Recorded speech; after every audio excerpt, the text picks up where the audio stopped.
It's been a long 7 months since the Packers last walked off the field in Philadelphia. A loss that left a bitter taste, but plenty of fuel that gets its first spark of the preseason. Packers-Jets under the lights here at Lambeau Field.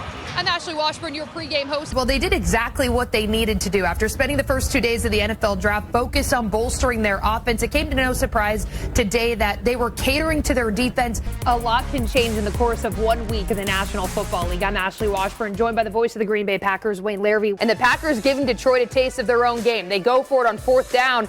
And how about Dontavian Wicks? He gets 2 feet in. Packers up 10-0. Wayne, you said you can't leave runners on base, right? So let's zoom out. The Packers still need to clinch a playoff spot, so I want to bring in some more baseball terminology here because their magic number is down to 1. They need to either win one of their final 2 games or the Lions need to lose one of theirs. The Packers were second in the NFL in terms of red zone efficiency at nearly 70%.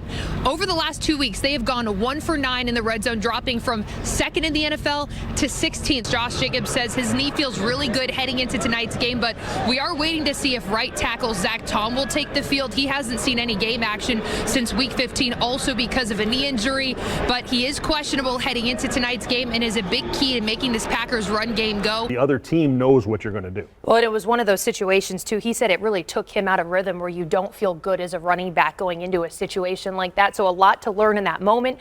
Thankfully, it's week 10. We'll see if they can take this and run with it for the rest of the season. Now, despite that lackluster offense, this game was really a mix of a little bit of good, a lot of bad, and a whole lot of ugly. The only good, of course, I'm talking about is the sole game of Malik Willis being able to step in for an injured Jordan Love and probably earn a pretty big payday this offseason as he's set to become a free agent. That leads us to the opening drive of the third quarter and a chance for Green Bay to tack on more. Packers marching past midfield thanks to a DPI, and then Josh Jacobs continuing to put on a show against the Broncos. If Green Bay's 3-point loss to the Philadelphia Eagles proved anything on Monday night, it's that the offensive woes we saw in week 9 against the Carolina Panthers were anything but a fluke, because on their 6 trips into Eagles territory, the Packers only came away with 7 points. There's been a lot of eyes on that front four and just the need to generate pressure. How have you guys embraced that challenge this offseason?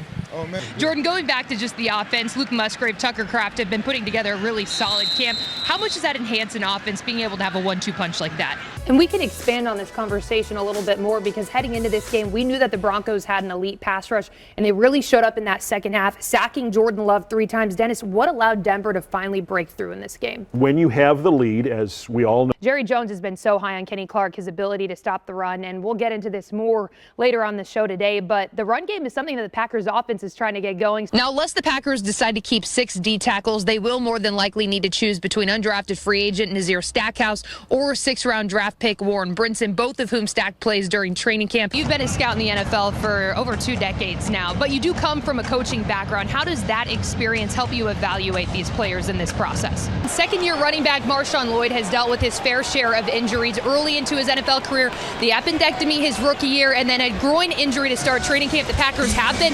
integrating him back as Packers offensive coordinator Adam Sedevich telling us yesterday that they limited him in Thursdays at joint practice with the intention of giving him some real in-game action today.